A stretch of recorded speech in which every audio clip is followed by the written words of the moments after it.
Hi everyone. I just want to work out for you these two problems from the exam, from exam 3, and talk about how we do it really so that you understand why we went about it the way we went about it. And hopefully this is a way to help you get prepared for the bonus exam coming up. So we're going to look at first questions 18 and 19, and they're both acid-base titration questions where we have a few different points through the titration where we're asked to figure out the pH. So just before we even dive in, we want to note whether these are strong acids or strong bases or weak acids or weak bases. So HBr is a strong acid. And you probably have that memorized. You should. If you don't, you should go ahead and memorize those 6 strong acids. You could, if you find a table that shows it, you could look up and see that its equilibrium constant is incredibly high, and that's what actually makes it a strong acid. But it's so high that our textbook doesn't even show it. So you basically just need to memorize that those are the strong acids. And then this is a hydroxide base, so anything that has hydroxide in it, to the extent that it dissolves, will act as a strong base. And that's super important because this actually is going to be the basis for how we approach these problems. The idea of having a strong versus weak is this. Strong acids or bases completely, we can say completely, dissociate. It's not complete, honestly, but it's like 99.99% or something like that, where effectively we don't really have to worry about that teeny tiny fraction that doesn't.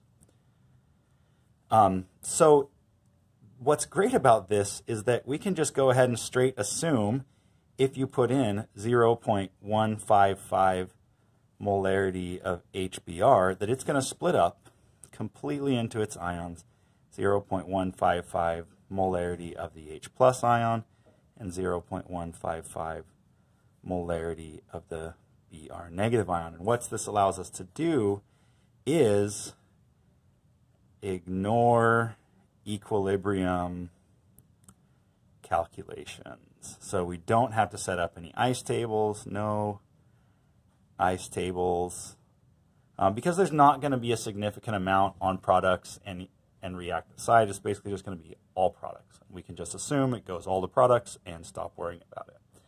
And that is wonderful. No ice tables, no KEQ expression. And that's great. So it essentially just boils down to a stoichiometry problem. Weak ones is the ones where you do have to do equilibrium calcs. And we'll pick that up when we get to a problem with a weak acid or base. Okay, so let's just go ahead and dive in then. Here's our problem. We said we don't have to worry about equilibrium calculations. Anytime we see this, we can just jump straight to the concentration of the H+. So we can just say that's 0.155 molarity H+, and we can just say this is 0.170 molarity OH negative. It just splits up into its ions completely, and we don't have to worry about it. So in this initial case, all they're asking us is, what's the pH of the original acid? Well, we calculate pH as negative log of that concentration of hydronium, or you can say H+, whichever way you want to say that. And we actually, in the original acid, before we've added any of the base, we're just talking about that acid, 17 mils of it, and that's its molarity.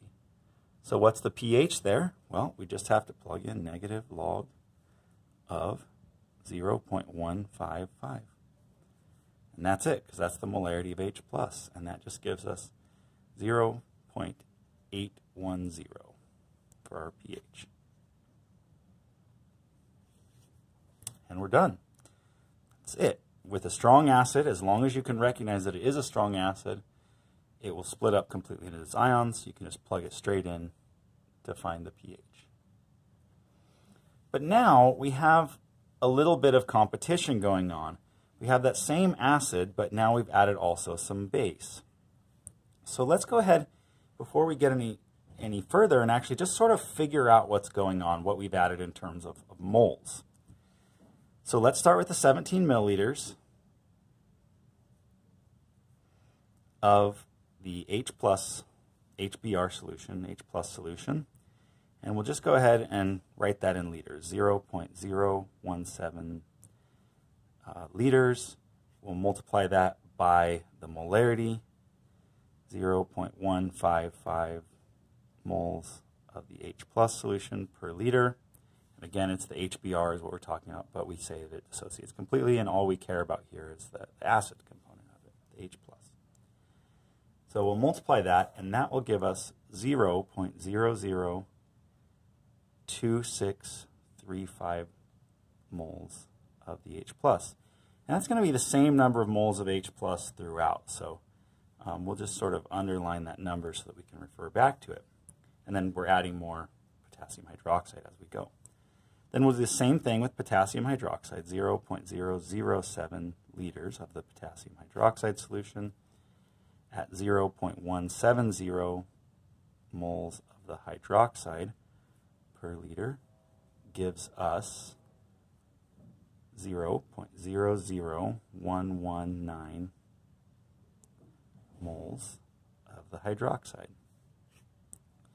So when these two things are in solution together, to the extent that they both exist, they'll react. So all of the hydroxide, since there's less of it, all of it will react with the hydrogen ions, with the H plus, and they'll create waters. So we can just make a little note here, this all reacts. So if we just subtract this minus that, then we'll get how much water is left over. And when we do that, we get that it's 0.1445 moles of H plus excess, or leftover. So we started with 0.002635 moles of H plus. 0.00119 moles of OH reacted with 0.00119 moles of H plus, and that gave us 0.1445 moles excess. And we can actually go ahead and solve for the pH.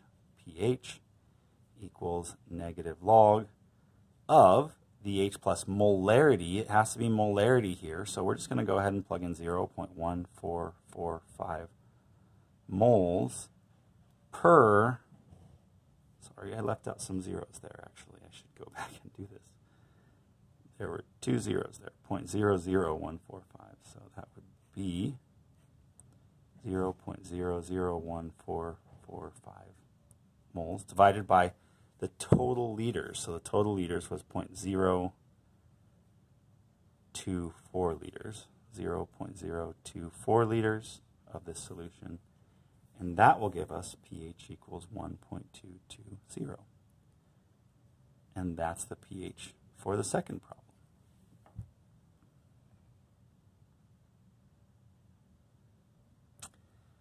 All right, so that's 2 down, and now we're at the equivalence point, which is really, really easy. In a strong acid, strong base solution, you just assume the definition of the equivalence point is when there are equal molar or mole amounts of acid and base added. That's what the equivalence point is, when equal amounts have been added. So if we had initially added 0.002635 moles of H plus, then guess what? At the equivalence point, we've added 0.002635 moles of OH negative, which just makes all turn into waters. And so all we have here is essentially pure water with the spectator ions, potassium and bromide, floating around in them. And all that means is that we're right back to neutral water, which is pH equals 7. It's just all neutral water. So we don't have to do any calculation. Just recognize that with a strong acid, strong base react, there's no other equilibrium calc to do. We're just going to get all neutral water left over at that point. All right, moving on. What happens after 30 milliliters of the KOH were added? Well, we'll go back to the same thing that we had before. We still had 0.02635 moles of H plus to begin with, but now instead of 7 milliliters, we added 30 milliliters of the KOH. So 0.030 liters of the hydroxide solution times its molarity, 0.170 moles of the hydroxide per liter of the solution. And that will give us, all right, I'm getting ahead of myself. So I have to pull out the calculator for this. 0.03 times 0.170. It was 0.0051, 0.0051 moles of OH negative. Well, so now you can see that there's more OH negative than H plus. So we're going to have excess OH negative. So you're going to subtract out the amount, the 0.002635, needed to react with H plus, and we'll have leftover OH negative, which should give us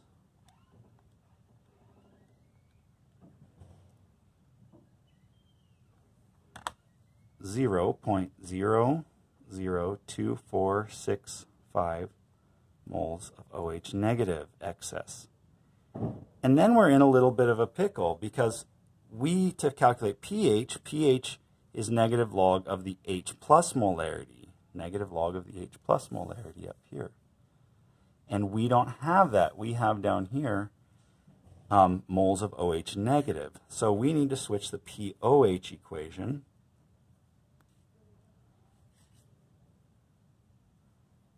which would then equal negative log of the molarity of hydroxide. So we could just plug in negative log. And again, we need the molarity, so we're going to be 0.002465 moles of OH negative divided by the 30 milliliters plus the original 17 milliliters of the acid. So that would be 0.047 liters, and that will give us pH, or POH, I'm sorry, equals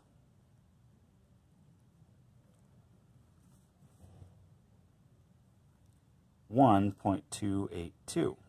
And to get pH, we just subtract that from 14. 14 minus 1.282 is 12.718 when we have excess hydroxide. So there you have it. That's how you do strong acid with a strong base titration calculations. I'll be back in a bit with the weak acid titration calculation.